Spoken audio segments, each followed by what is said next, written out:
di mana pendidiknya lebih dari satu orang, jadi tim lebih dari satu orang yang masing-masing mempunyai tugas.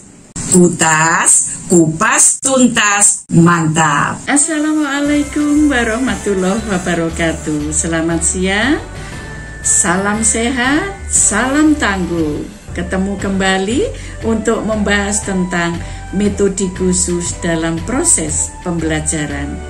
Pada kali ini kita akan membahas tentang bagaimana kita mengajarkan untuk team teaching, ya. Team teaching atau mengajar beregu.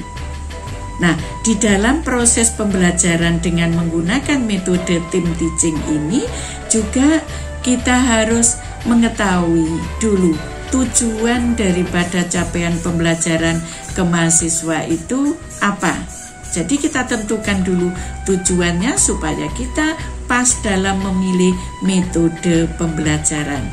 Untuk kali ini kita memilih metode pembelajaran team teaching, suatu metode mengajar di mana pendidiknya lebih dari satu orang, jadi tim lebih dari satu orang yang masing-masing mempunyai tugas. Masing-masing mempunyai tugas. Nah, di dalam metode team teaching itu, strategi di dalam metode team teaching. Pertama, tadi kita tentukan dulu apa tujuan yang akan kita capai di dalam proses pembelajaran ini. Nah, di dalam strateginya ada yang semi team teaching, ada yang team teaching penuh. Nah, di dalam penjelasan tentang semi team teaching atau untuk team teaching penuh, ini ada beberapa yang perlu diperhatikan oleh tim itu sendiri. Jadi kita harus merencanakan pembelajaran itu mata kuliah, misalkan mata kuliah asuhan kehamilan, misalkan kita tim ada 3 orang atau 2 orang atau bahkan 4 orang. Nah, di sini kita harus membuat rencana bersama-sama, mengajar sendiri-sendiri, atau nanti satu tim bisa mengajar dalam waktu dan kelas yang sama dengan pembagian skenario yang berbeda. Nah, ini harus direncanakan dulu, dibuat suatu perencanaan di dalam team teaching itu sendiri, ya. Coba perhatikan pada layar itu, ya. Nah, di dalam pembelajaran semi team teaching ini bervariasi, ya. Ada variasi yang pertama itu ada kelas, itu satu kelas ada satu guru, ada kelas 2 ada guru 2 guru, itu bisa. Ini variasi 1. Ada juga ini yang model semi, ya, semi team teaching. Itu ada yang variasi kedua, itu bisa kelas A misalkan, masuk dalam kelas A. Ini ada beberapa topik, ada beberapa pokok bahasan gitu. Tetapi kelas A ini topik atau pokok bahasan pertama itu diajarkan oleh bidan atau dosen A gitu, ya. Kemudian topik yang kedua itu diberikan oleh dosen B. Itu variasi untuk semi team teaching yang kedua. Nah, ada variasi yang ketiga yang bisa digunakan, yaitu misalkan kelas A, ya. Kelas A itu ada kelompok, ada 2 kelompok, ya. Kelompok 1 itu diajar oleh guru A gitu. Kelompok 2 diajar oleh guru B. Ini sering kita gunakan di dalam proses pembelajaran yang kita lakukan setiap hari. Contohnya tadi asuhan kebidanan pada ibu hamil atau ibu bersalin, itu kelas A kita bagi kelompok gitu. Kemudian tiap guru memegang satu kelompok. Itu yang namanya semi team teaching, ya. Ada 3 variasi, monggo mau menggunakan yang mana gitu, ya. Yang sering kita gunakan itu bisa variasi satu, bisa variasi yang kedua, bisa variasi yang ketiga. Tergantung tadi apa tujuan capaian pembelajaran yang harus kita perhatikan. Nah, untuk yang tim teaching penuh ya, itu juga ada 3 variasi untuk tim teaching penuh. Pertama adalah contohnya kelas A. Itu ada guru A, guru B, guru C gitu ya.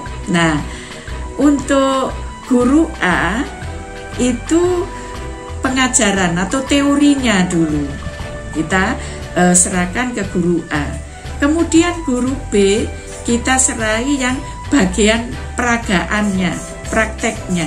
Itu juga sering kita gunakan di dalam tim teaching yang kita alami, yang kita sampaikan ke mahasiswa. Kemudian ada variasi yang kedua untuk tim teaching penuh.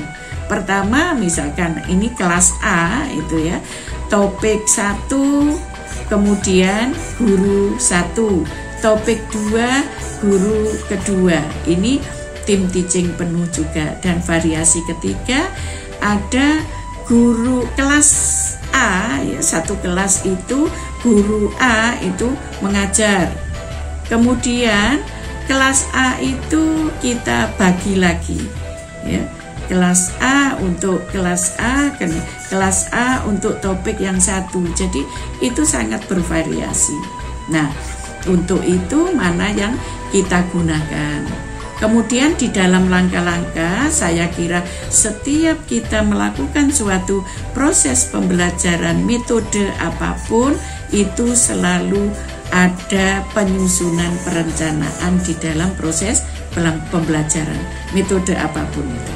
Nah, perencanaan pembelajaran kalau itu memang tim harus memang bersama-sama kita rencanakan, menyusun metode pembelajaran. Kemudian metode pembelajaran maksudnya itu mau pakai yang semi atau tim pembelajaran yang penuh. Kemudian mendiskusikan materi bersama-sama, jangan sampai nanti ada perbedaan persepsi di dalam penyampaian ke mahasiswa sehingga mahasiswa menjadi bingung. Oh, dosen A itu bicara begini, dosen B menyampaikan begini. Untuk itu membutuhkan suatu persamaan persepsi sebelum menghadapi mahasiswa. Oke? Kemudian membagi peran dan tanggung jawab tadi. Apa ini yang teori, kemudian yang praktek ini, kemudian dibagi bimbingan kelompoknya nanti bagaimana gitu ya. Kemudian yang terakhir juga tidak kalah penting adalah evaluasi. Bagaimana mahasiswa bisa menerima proses pembelajaran itu secara maksimal atau ada kekurangan di dalam proses pembelajaran itu sendiri. Nah, di dalam pembimbingan untuk proses pembelajaran tim teaching ini memang ada beberapa manfaat yang bisa kita ambil gitu ya. Informasi akan lebih lengkap karena kita saling melengkapi. Nah, kejenuhan itu bisa dikurangi karena mahasiswa bisa merasakan, oh ini dosen A, ini dosen B yang mempunyai gaya dan karakter yang berbeda-beda. Karena pada saat kita menyampaikan pesan ke mahasiswa dalam proses belajar apapun, kita ingat kita adalah sebagai role model supaya kita bisa menyampaikan dengan maksimal, kemudian kita menjadi contoh mahasiswa. Itu adalah modal untuk proses pembelajaran dalam metode atau cara apapun yang digunakan. Kemudian meningkatkan intensitas dalam pemberian materi ya. Kemudian memperkaya konsep dan pemahaman fasilitator. Misalkan kita bisa saling mengisi kekurangan dan kelebihan kita. Kita bisa sharing dengan tim yang lain. Kemudian kita juga bisa belajar antar fasilitator, bisa saling mengisi tadi. Nah, ini juga kelompok juga saling melengkapi di dalam keuntungan itu, meningkatkan manajemen antar kelompok ya. Kalau kita kekurangannya apa, itu bisa antar dosen itu saling sharing gitu, sehingga kita akan juga ada proses pembelajaran di dalam tim teaching itu sendiri, meningkatkan kerjasama antar dosen ya. Meningkatkan kerjasama maksudnya bahwa kita tidak merasa paling benar, kita tidak merasa paling lebih gitu, tetapi kita bisa saling mengisi kekurangan dan kelebihan kita masing-masing. Kemudian kita juga senang bisa meningkatkan interaksi mahasiswa ya, interaksi mahasiswa, bagaimana respon mahasiswa terhadap metode yang kita sampaikan dalam bentuk tim teaching itu. Terakhir juga di dalam proses pembelajaran itu sendiri, kita sebagai dosen kita selalu minta evaluasi ke mahasiswa, apa kekurangan kita untuk memperbaiki ke depan metode-metode yang kita gunakan, sehingga kita selalu lebih baik dan tambah baik gitu ya. Guru juga menampilkan yang terbaik dengan adanya tim ini. Nah, kalau ada kelebihan tadi pasti ada kekurangan, walaupun itu secara minim ya. Ini membutuhkan persiapan ya, kerugiannya ya.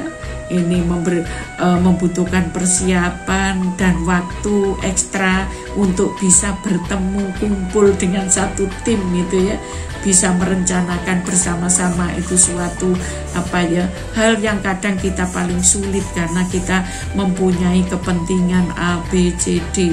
Nah ini kemudian tidak mudah menjadi anggota tim yang kompak ya.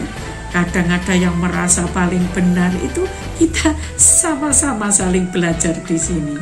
Mahasiswanya belajar, kita juga belajar untuk menjadi tim yang baik, kompak gitu ya. Membutuhkan dana yang ekstra ya. Kemudian di mana sebenarnya tim teaching itu dapat digunakan gitu ya? Pasti itu di pendidikan ya, di kampus-kampus. Nah, juga di pondok-pondok untuk mengaji ya, pengajian itu juga bisa kita gunakan di tim teaching. Kemudian di pelatihan-pelatihan ya, untuk terutama untuk mentransfer suatu pengetahuan, keterampilan, sikap, itu membutuhkan suatu tim yang kompak. Dan kita ingat sebagai manusia kita ada kekurangan dan kita juga punya kelebihan. Kita saling sharing and caring. Terima kasih. Akhirul kalam. Wassalamualaikum warahmatullahi wabarakatuh. Jangan lupa subscribe, share, like, komen. Matur nuwun.